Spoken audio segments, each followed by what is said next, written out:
Un actor se prepara. Konstantin Stanislavski, capítulo 6. Relajación de músculos. Cuando el director entró en la clase nos llamó a María, a Vanya y a mí para representar la escena de los billetes que se queman. Subimos al escenario y comenzamos. Al principio las cosas fueron bien, pero cuando llegamos a la parte trágica sentí que dentro mío algo vacilaba y entonces, para ayudarme con algo exterior a mí, apreté con todas mis fuerzas un objeto que sentí bajo mi mano. De pronto algo se quebró, al tiempo que sentía un dolor agudo y que un cálido líquido humedecía mi mano. No estoy seguro de cuándo me desmayé. Recuerdo una serie de ruidos confusos, luego sentí aumentar mi debilidad, el vértigo y por fin caí desvanecido. Mi infortunado accidente me había dañado una arteria y la hemorragia subsiguiente me obligó a guardar cama por varios días, llevó al director a hacer un cambio en su plan de estudios y adelantar, en parte, al programa de nuestra ejercitación física. Paul me dio un resumen de sus observaciones. Torsov dijo: será necesario interrumpir el desarrollo estricto de nuestro programa para explicarles algo que está más adelante en el orden usual, un punto importante al que llamamos liberación de nuestros músculos. El momento natural en que debía explicarles esto hubiera sido al llegar a la parte externa de nuestro aprendizaje, pero la situación de Kostya nos obliga a tratarlo ahora. No pueden, al principio de la labor, tener ningún concepto del mal que resulta de los espasmos musculares y de la contracción física. Cuando tal cosa ocurre en las cuerdas vocales de una persona que naturalmente posee buenos tonos, se vuelve ronca al punto de que a veces pierde la voz. Si tal contracción atacara las piernas, el actor camina como un paralítico. Si en las manos estas se entumecen y accionan como garras, la misma clase de espasmos puede atacar a la espina dorsal, el cuello o los hombros. En todos los casos dejan tullido al actor y le impiden actuar. Pero lo peor es cuando esta situación afecta el rostro, torciendo sus gestos, paralizándolo o petrificándolo. Los ojos escapan de las órbitas. Los músculos contraídos dan al actor un aspecto desagradable, haciéndole expresar lo contrario de lo que pasa en su interior, sin relación alguna con sus emociones. Los espasmos pueden atacar el diafragma y otros órganos relacionados con la respiración, interrumpir la respiración normal y determinar la falta de aire. Esa tensión muscular afecta también otras partes del cuerpo y no puede tener más que un efecto nocivo sobre las emociones que el actor está experimentando, en la expresión de ellas y en el estado general del sentimiento.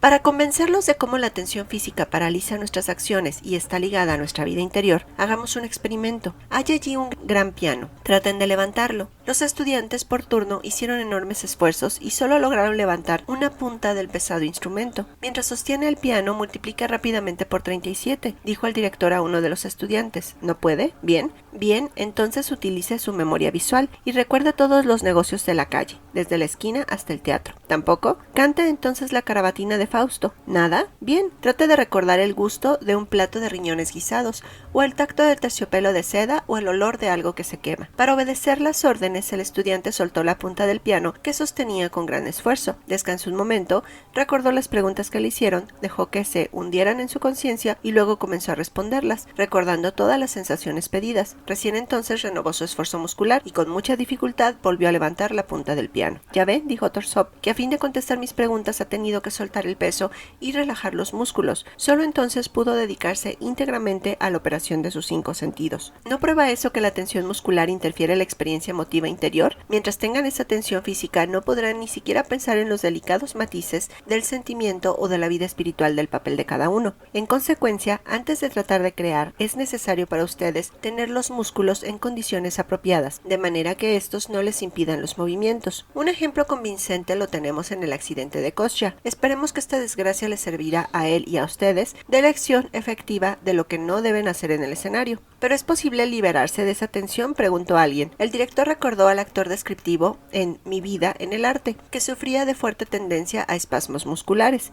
Ayudado por hábitos adquiridos y constante control, pudo lograr que en cuanto ponía los pies en el escenario, sus músculos se relajaran. Lo mismo llegó a sucederle en los momentos críticos de la creación de su papel. Espontáneamente sus músculos trataban de liberarse de toda tensión. No es únicamente un fuerte espasmo muscular general el que impide el funcionamiento correcto. Hasta la más pequeña presión en un punto dado puede detener la facultad creadora. Les daré un ejemplo. Cierta actriz, poseedora de un talento maravilloso, solo podía mostrarlo en raras y accidentales ocasiones. Por lo general, sus emociones eran reemplazadas por esfuerzos bien visibles. Se agotó tratando por todos los medios posibles de relajar los músculos, pero solo logró un éxito parcial. Accidentalmente, en las partes dramáticas de su papel, su ceja derecha se contraía, aunque ligeramente. Por eso le sugerí que cuando llegase a los pasajes difíciles, tratara de liberar el rostro de cualquier tensión. Cuando pudo lograrlo, el resto de los músculos de su cuerpo se relajó espontáneamente. Esa actriz se transformó, su cuerpo se aligeró, sus facciones adquirieron mayor movilidad y expresaron sus emociones internas más intensamente. Sus sentimientos habían hallado una salida libre a la superficie. Piensen en esto: la tensión de un solo músculo en un punto único había podido alterar todo el organismo, tanto espiritual como físicamente.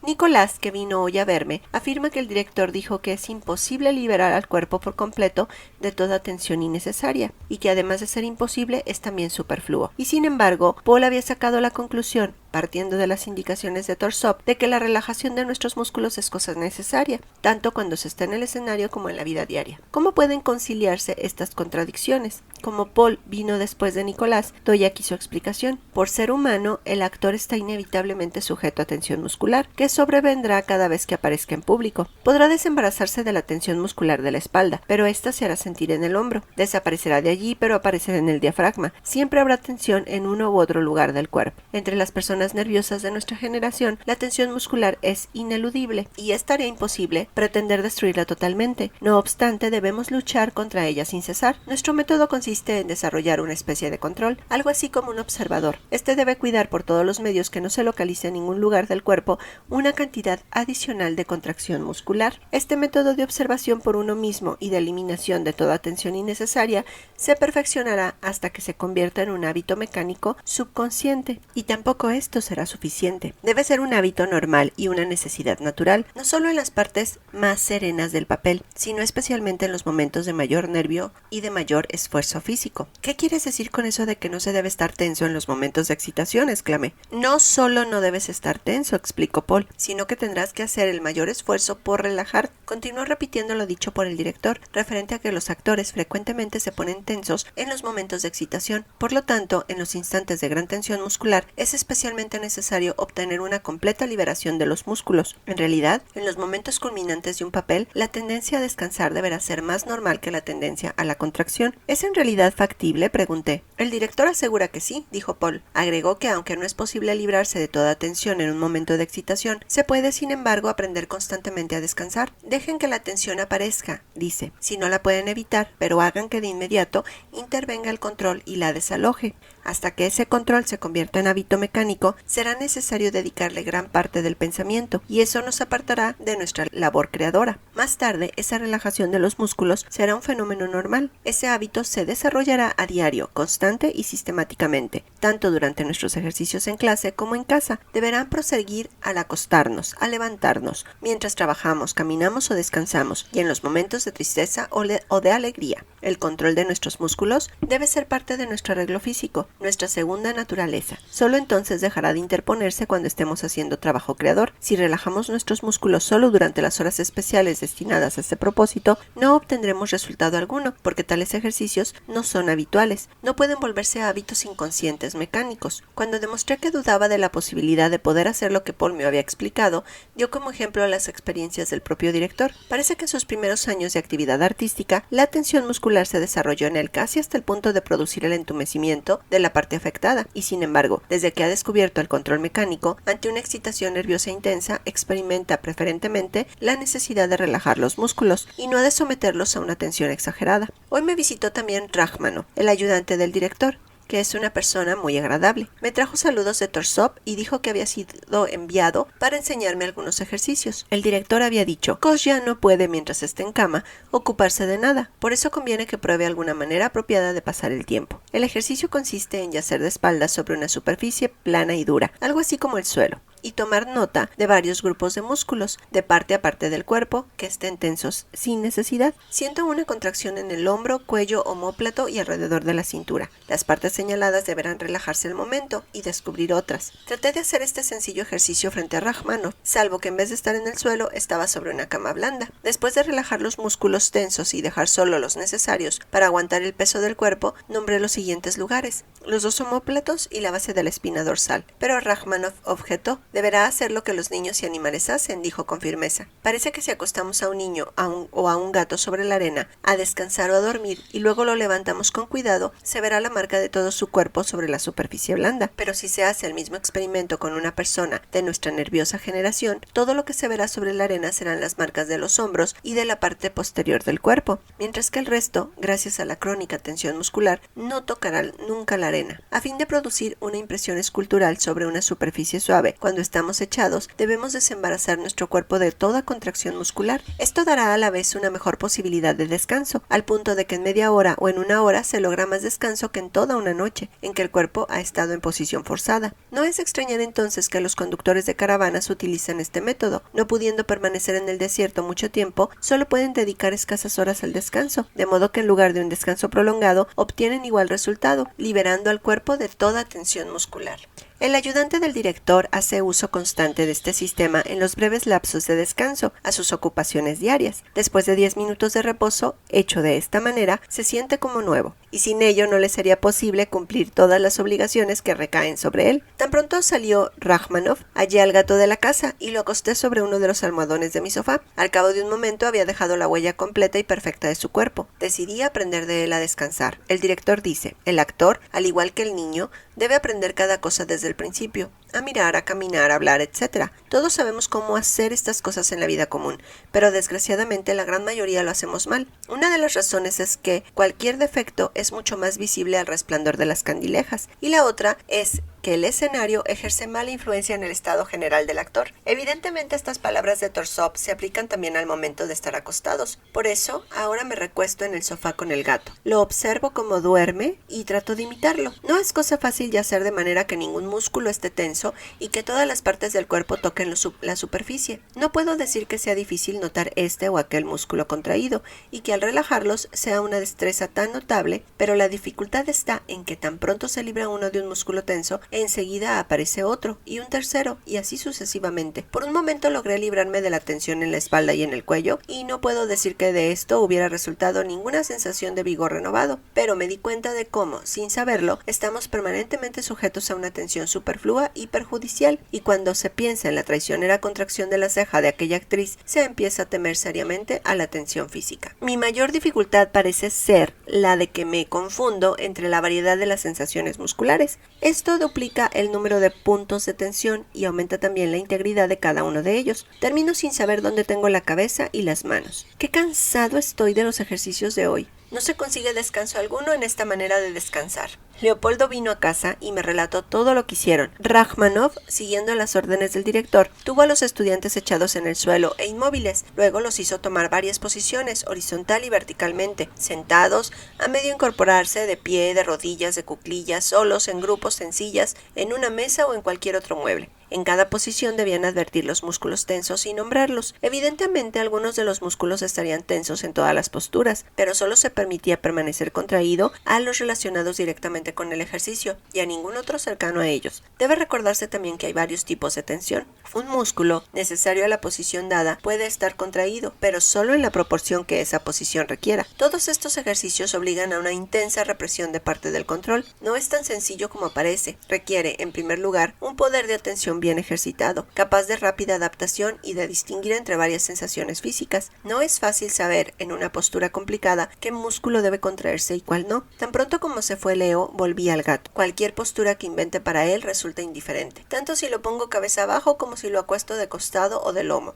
Se cuelga sucesivamente de cada una de sus garras y luego de las 4 a la vez. Es fácil ver que, en cada una de las posturas, se pliega por un segundo como un resorte y enseguida, con facilidad extraordinaria, acomoda sus músculos, relaja los que no necesita y mantiene tensos los que utiliza. ¡Qué asombrosa adaptabilidad! Mientras el gato me ofrecía esta lección, apareció nada menos que Grisha. No era en modo alguno la misma persona que discutía siempre con el director, sino que estuvo sumamente interesante en su relato sobre las clases. Al hablar acerca de la relajación de los músculos, músculos y de la tensión necesaria para mantener una posición, Torsov contó una experiencia de su propia vida. En Roma, en una casa particular, había tenido la oportunidad de ver una exhibición para probar el equilibrio, de parte de una dama americana que se interesaba por la restauración de esculturas antiguas. Reuniendo los pedazos y uniéndolos, trataba de reconstruir la postura original de la estatua. Para ese trabajo se obligaba a hacer un estudio completo del peso en el cuerpo humano y averiguar, por medio de experimentos con su propio cuerpo, el centro de gravedad para cualquier postura. De este modo, había adquirido una notable aptitud para determinar los centros que establecen el equilibrio. Aquella noche los invitados la habían colocado en posiciones al parecer imposibles de conservar, pero en todos los casos había mostrado su extraordinaria capacidad de mantener el equilibrio. Esta señora, además, era capaz de tumbar a un hombre más bien corpulento con solo 2 dedos, cosa que también aprendiera en el estudio de los centros de gravedad. Podía sin dificultad hallar los lugares que amenazan el equilibrio de su contendiente y vencerlo sin esfuerzo alguno, vulnerando precisamente aquellos puntos. Torsov no aprendió el secreto de su arte, pero al verlo, comprendió la importancia de los centros de gravedad, vio hasta qué punto de agilidad y flexibilidad puede ejercitarse el cuerpo humano y comprendió que en ese trabajo los músculos hacen lo que el sentido del equilibrio les exige. Hoy vino Leo a contarme los progresos del ejercicio. Parece que algo importante se ha agregado al programa. El director insistió en que cada postura, sea acostada o de pie o de cualquier otra, debe estar sujeta no solo al control de la observación propia, sino que debe basarse en alguna idea imaginaria acrecentada por las circunstancias dadas. Cuando se lo logra, deja de ser una mera postura y se convierte en acción. Supongan que levanto mis manos sobre mi cabeza y me digo, si estuviera de pie de esta manera y encima mío, en una rama alta colgara un durazno, ¿qué haría para alcanzarlo? Basta creer en esta ficción y de inmediato una postura sin vida se convierte en un acto real y animado, con un verdadero objetivo: alcanzar el durazno. ¿Sienten la realidad de este acto? La intención y el subconsciente vendrá en su ayuda. Desaparecerá entonces la tensión superflua, los músculos necesarios entrarán en acción y todo sucederá sin que intervenga técnica consciente alguna. No debe haber nunca en el escenario postura alguna que carezca de fundamento. En el verdadero arte creador o en cualquier otro arte, no hay lugar para el convencionalismo teatral. Si fuera necesario utilizar alguna postura convencional, debe dársele algún fundamento, de modo que pueda servir alguna íntima intención. Continuó Leo explicando ciertos ejercicios y procediendo a su demostración. Era gracioso ver su gruesa figura echada sobre mi diván. En la primera postura que encontró, la mitad de su cuerpo colgaba fuera del borde. La cara casi tocaba el suelo y proyectaba un brazo extendido hacia adelante. Se veía que no estaba muy cómodo y que no sabía qué músculo contraer y cuál relajar. De pronto exclamó: «Ahí va una mosca enorme, mírame cómo la cazo». Se estiró hacia un punto imaginario para aplastar al insecto y de inmediato todas las partes de su cuerpo, todos los músculos, tomaron su verdadera posición y trabajaron como debían. Su postura tenía una razón, se podía creer en ella. La naturaleza gobierna un organismo vivo mejor que nuestra técnica mejor informada. Los ejercicios que utilizó el director hoy tenían el propósito de que los estudiantes comprendieran que en el escenario, en cada postura o posición del cuerpo, hay 3 momentos. Primero, tensión superflua, que necesariamente se presenta a cada nueva postura y ante la excitación de hacerlo en público. Segundo, la relajación mecánica de esta tensión superflua, bajo la dirección del control. Tercero, justificación de la postura, si ésta por sí misma no convence al actor. Después que Leo se fue, le llegó el turno al gato de ayudarme a ensayar estos ejercicios y comprender su significado. Para tornarlo dócil, lo coloqué a mi lado en la cama y lo acaricié, pero en vez de permanecer allí, saltó al suelo por encima mío y se escabulló felinamente hacia el rincón, donde por lo visto olfateó alguna presa. Observé con la mayor atención cada uno de sus movimientos. Para ello, debía agacharme, lo cual me resultaba difícil por el vendaje, de modo que renuncié al flamante control de músculos para probar mis propios movimientos. Al principio las cosas fueron bien, porque flexionaba los músculos que era preciso, y esto porque existía un objetivo real, pero en el momento que transferí la atención del gato hacia mi persona, todo cambió. Se evaporó mi concentración, sentí la presión muscular en todas las partes del cuerpo, y los músculos que debía utilizar para mantener mi posición estaban tan tensos que parecían a punto de acalambrarse, cosa que se hacía extensiva a los músculos cercanos. Repetiré ahora la misma posición, me dije, y así lo hice, pero como el verdadero objetivo había desaparecido, la postura carecía de vida. Al verificar el trabajo de los músculos encontré que cuanto más consciente era mi actitud para con ellos, se introducía una nueva tensión que hacía difícil reparar lo superfluo de lo necesario. Enseguida me interesé por una mancha oscura que había en el piso. Me agaché para tocarla, para saber qué era, y resultó ser un defecto de la madera. Al Al hacer el movimiento, todos mis músculos obraron natural y correctamente, lo que me llevó a la conclusión de que un objeto vivo y una acción verdadera puede ser real o imaginaria, pero debe estar apropiadamente fundada en circunstancias dadas en las que el actor pueda creer de verdad. Hacen trabajar a la naturaleza, natural e inconscientemente, y es solo esta la que puede controlar totalmente nuestros músculos, ponerlos en correcta tensión y relajarlos. Paul me informó que el director pasó hoy de las posturas fijas a los gestos. La lección tuvo lugar en un amplio recinto y los estudiantes fueron alineados como para una inspección. Torsov les ordenó levantar la mano derecha, lo que hicieron como un solo hombre. Les hizo acomodar los brazos lentamente, como los indicadores de cruces, y Rachmanov fue examinando los músculos y haciendo comentarios. No tan derecho, descansa el cuello y la espalda, todo su brazo está en tensión, y así sucesivamente. El trabajo parecía sencillo y sin embargo ninguno de los estudiantes pudo ejecutar correctamente. Solo se les exigía hacer el llamado acto aislado, usar solo la serie de músculos que actúan en los movimientos del hombre y no otros, ni el cuello ni la espalda y en especial ninguno de los de la región de la cintura. A menudo estos hacen que el cuerpo se desvíe en dirección contraria al brazo en alto para compensar el movimiento. Esos músculos cercanos que se contraen hacen recordar las teclas flojas de un piano, que al golpear una empujan varias, entorpeciendo el sonido de la nota que se desea. No es sorprendente, por lo tanto, que nuestras acciones no sean claras. Deben serlo como las notas de un instrumento. De lo contrario, los movimientos que acompañan un papel no serán apropiados y su ejecución será por fuerza, oscura y carente de arte. Cuanto más delicado el sentimiento, tanta más precisión, claridad y cualidad plástica requiere su expresión física. Paul continuó diciendo: la impresión que conservo de la lección de hoy es que el director nos desmontó a todos en parte,